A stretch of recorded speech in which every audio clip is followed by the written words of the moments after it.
Baradae pasrah siap susul Ferdy Sambo, fans bawakan bunga dan coklat saat sidang vonis. Detik-detik putusan vonis kepada terdakwa Barada Richard Eliezer, sejumlah wanita yang mengklaim sebagai fans Baradae mendatangi Pengadilan Negeri Jakarta Selatan. Sama seperti pada sidang-sidang sebelumnya, fans Baradae ini terus memberikan dukungannya agar Baradae tetap tabah dan sabar menghadapi putusan vonis. Meski sedikit terkena prank saat menunggu Baradae yang memasuki ruang sidang, namun fans Baradae tetap merasa tak kecewa dan masih bisa menyapa Baradae saat di ruang sidang. Diketahui Baradae masuk ke ruang sidang dari pintu yang berbeda dan tempat para fans menunggunya. Namun kali ini ada sejumlah fans Baradae yang membawa bunga dan coklat, khusus untuk pengacara Baradae yakni Roni Talapesi. Hal ini dilakukan sebagai momen merayakan Valentine Day.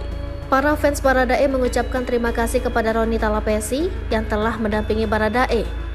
Pengacara Richard Eliezer, Roni Talapesi, mengungkapkan bahwa Baradae dalam kondisi sudah mengikhlaskan dan memasrahkan semuanya kepada Tuhan. Baradae juga disebut justru menguatkan orang-orang terdekatnya bahwa putusan nanti adalah yang terbaik.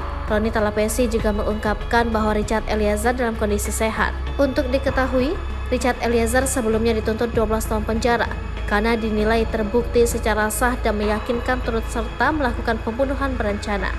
Dalam kasus ini, Richard Eliezer menjadi terdakwa bersama dengan Ferdy Sambo, Putri Chandrawati, Ricky Rizal, dan Kuat Ma'ruf.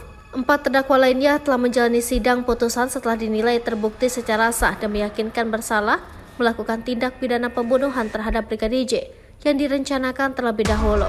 Mereka dinilai telah melanggar pasal 340 Kitab Undang-Undang Hukum Pidana, junto pasal 55 ayat 1 ke 1 KUHP.